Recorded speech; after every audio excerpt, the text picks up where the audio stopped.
Verden er meningsløs. La oss kaste alle regler og begynne helt på nytt. Velkommen til modernismen. Å si at noe er moderne, det gjør vi jo hver dag.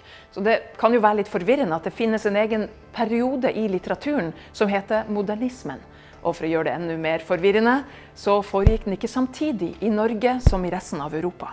Ordet moderne det beskriver en kontrast mellom før og nå, enten vi snakker om møbler, biler eller hårfrisyrer, eller ideer. Det som er umoderne, det er gått ut på dato. Og sånn er det i litteraturen også.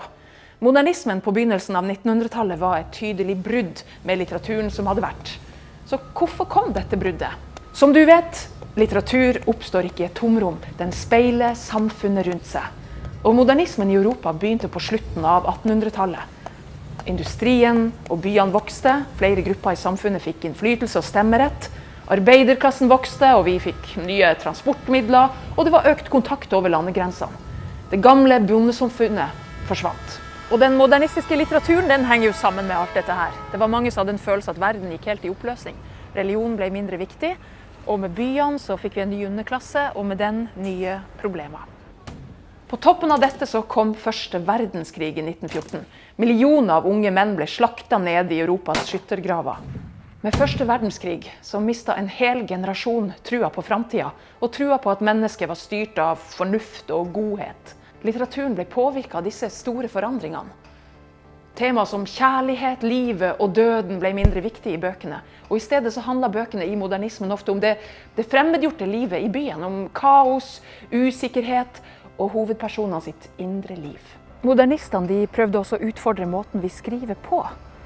Forfatterne de prøvde å skrive sånn som vi tenker, med litt sånn ulogiske tankerekker og ideer som hopper litt fram og tilbake uten logisk sammenheng.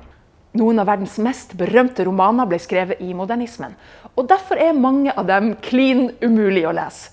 Mange mener at Ulysses av James Joyce er tidenes beste roman, og det kan jo godt hende. Jeg er litt usikker, men jeg kom ikke lenger enn side 15 da jeg prøvde.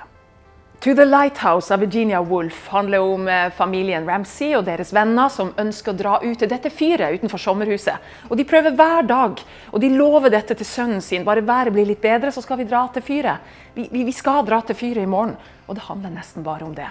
Men det er egentlig veldig bra, selv om du må kanskje være villig til at det flyter litt, og plutselig så dør en av hovedpersonene midt i boka, og det er egentlig det den handler om, men det er ganske nydelig. I 1925 ga Woolf ut romanen Mrs. Dalloway, som er et av modernismens aller største verk. Vi følger Mrs. Dalloway fra morgen til kveld samme dag, og planlegger ting, innkjøp, og skal holde en fest om kvelden. Og boka skildrer karakteren sitt indre liv, og viser at mennesket fremdeles er preget av første verdenskrig. Og Woolf tar i bruk en teknikk som kalles stream of consciousness, også kalt bevissthetsstrøm på norsk. Tanker og ord bare flyter usammenhengende og ulogisk uten struktur. Ok, det var modernismen i utlandet. Den foregikk omtrent fra 1900 til 1940, og i Norge er historien om modernismen litt mer komplisert. Det passer jo bra, siden modernismen er nok så innviklet greier sånn i utgangspunktet. Men akkurat da modernismen var på vei inn i norsk litteratur, så tok verden og bøkene en helt annen vending i april 1940.